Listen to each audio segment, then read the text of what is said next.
I didn't think much of it when I first signed the lease for Blackthorn Mansion. The price was suspiciously low for such a sprawling property, but I chalked it up to luck. After all, who'd want to live in the middle of nowhere? For me, it was perfect, a quiet place to clear my head after the breakup with Eliza. I needed space, both from her and the memories of us. Blackthorn Woods promised isolation and peace. The locals whispered about the mansion's history, a tale of disappearances, curses, and madness. I laughed it off as superstitious nonsense. Haunted? Sure, and I'm the King of England. The only thing haunting me was the sound of Eliza's voice replaying in my head, asking why we couldn't make it work. The solitude of the mansion seemed like the cure. Moving in was uneventful, though the creaks and groans of the old house unnerved me at first.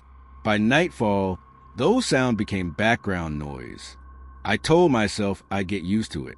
A week later, Peter and a few friends came over for a housewarming party. David, Peter said as he handed me a beer, "This place is massive. How did you manage it?" "Sheer dumb luck," I replied. Or maybe no one else was desperate enough. Desperate? Peter smirked. Sounds like there's a story there. I waved him off, unwilling to dive into the mess that was my breakup. Instead, I focused on the music and laughter that filled the cavernous halls of Blackthorn Mansion. For the first time in weeks, I felt a semblance of normalcy. It was Eliza's idea to throw parties at our old place. She said they brought life to the house, made it feel like home. Thinking about her now felt like a punch to the gut, so I shoved the thought aside. Later that evening, Peter returned from the basement holding an old, dusty Ouija board. "Guys, look what I found." "Put it back," I said, a little sharper than I intended. "That stuff's bad news." But Peter, being Peter, wasn't about to listen. "Oh, come on, David. It's just a game. What's the worst that could happen?" I should have insisted. I should have thrown the damn thing out. Instead, I let him lay it out on the dining table, where everyone gathered around with curious excitement. I stayed back, nursing my drink, but my unease grew as they began asking the board questions. At first, it was all jokes. "Is there a ghost here?" someone asked, laughing. The planchette moved to yes. Nervous giggles rippled through the group. Then Peter asked, "Who are you?" The board spelled out, "Eliza." The room fell silent. My heart stopped. "Very funny, guys," I said, though my voice wavered. "We're not doing it," Peter said, eyes wide. The planchette moved again, faster this time. "She waits outside," it spelled. The word sent a chill down my spine. My friends exchanged uneasy glances, but I couldn't look away from the board. "You can't hide," it spelled next. That's when I snapped. "Enough," I shouted, slamming the board shut. "Party's over." The others protested, but I didn't care. I needed them out. Within minutes, the mansion was quiet again, but the damage was done. As I cleaned up, I felt a strange heaviness in the air. The house seemed darker, the shadows longer. Every creak of the floorboards made me jump. I told myself it was just my imagination, the result of too much beer and Peter's stupid game. Then I saw her. Through the window, standing at the edge of the woods, was Eliza. Her hair was matted, her skin pale. She stared at the house, unmoving, her lips murmuring something I couldn't hear. My breath caught in my throat. How? I had blocked her weeks ago, cut all ties, and yet there she was. I grabbed my phone and called the police. When they arrived, there was no sign of her. The officers chalked it up to a prank or a misunderstanding, but I knew what I saw.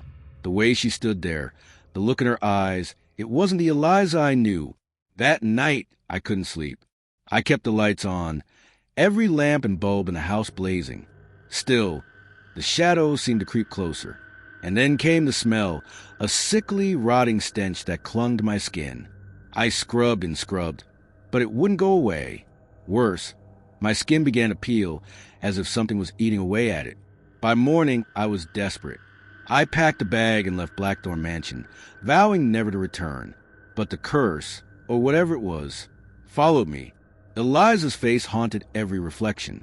In mirrors, windows, even puddles, she was there, watching me with those hollow eyes. Sometimes, I heard her voice, whispering my name, telling me I couldn't escape. I've tried everything, priests, shamans, therapists. Nothing works. The curse isn't tied to the mansion. It's tied to me. Maybe it always was. Now, as I sit here in this motel room, far from Blackthorn Woods, I realize the truth. The mansion wasn't the source of my torment. It was merely the doorway, the catalyst that unleashed something darker, something I can't run from. Eliza is waiting. She's always waiting. I never thought my passion for antiques would lead me here, to the crumbling Greenbrier mansion, standing defiantly against the test of time. Victor and I had always loved the thrill of uncovering hidden treasures, those remnants of forgotten lives. But that day, as we stepped through the creaking gates of Greenbrier, I had no idea the price I'd pay for my obsession. The estate sale was a bizarre spectacle. The mansion's decay was almost tangible, with ivy clawing at its weathered walls and windows clouded by years of neglect. Inside, the air was heavy with dust and mildew.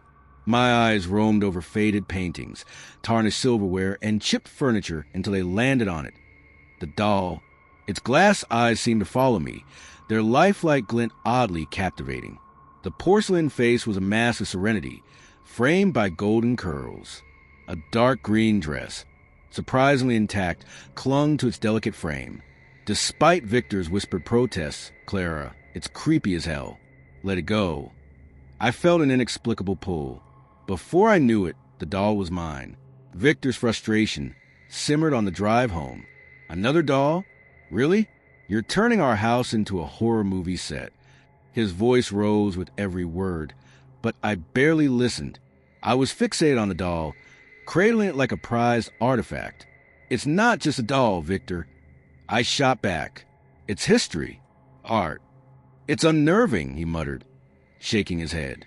That night, our argument erupted into a full-blown fight. Words were said, angry, cutting words. Victor grabbed his keys and stormed out, leaving me alone with the doll. I tried to focus on anything else, but the house felt unnaturally quiet. The doll sat on the shelf, its unblinking gaze fixed on me. The whispers began as I lay in bed, trying to calm my racing mind. At first, I thought it was the wind, a faint murmur carried through the old house.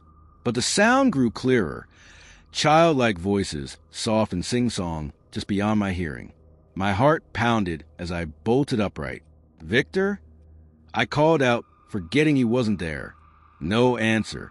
I forced myself to investigate, clutching a flashlight. The whispers seemed to retreat as I moved through the house, leading me back to the shelf where the doll sat. My breath caught. It wasn't there anymore. The flashlight's beam darted around the room until it landed on my bed. The doll was propped up against the pillows, its glassy eyes gleaming in the darkness. A shiver ran down my spine. I grabbed the doll and locked in the attic, slamming the door shut as if that could seal away the unease creeping over me. I returned to my room, but sleep was impossible. Every creak of the house made me jump. Every shadow seemed to move. Then came the crash. A loud, shattering sound echoed through the house, making my blood run cold.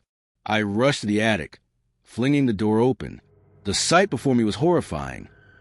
My entire doll collection lay in ruins, their porcelain faces smashed, limbs twisted and broken, all except for one. The cursed doll sat in the center of the destruction, upright and pristine. Its eyes met mine, and for a moment, I felt an overwhelming wave of hatred emanating from it. My breathing quickened, my vision blurred. The whispers were back, but now they were screams, terrifying, inhuman screams that fill my ears and drown out my thoughts. Desperation took over. I grabbed a hammer from the garage and returned to the attic, determined to end this nightmare. "You don't control me," I muttered, raising the hammer. But as I swung, an unseen force stopped me. My body jerked violently, the hammer clattering to floor. Invisible hands gripped my throat, tightening with each passing second. I clawed at the air, gasping for breath, but there was nothing to fight against. The doll's face blurred as darkness closed in, its expression serene, mocking. The last thing I saw was its glassy gaze piercing through me. I don't know how long it's been since then. I exist in fragments now, caught between moments. The whispers are my constant companions. Their voice is clearer than ever. Sometimes I see flashes of the attic, the broken dolls, and the porcelain face that started it all. When the police found my body days later, they said I was clutching the shattered pieces of the doll. Victor came back, his grief filling the house like a storm, but I couldn't reach him. He's gone now, too afraid to stay in the place where I died. They say the doll is still there, in Greenbrier Mansion, waiting for its next victim. The whispers never stop, and neither does the curse.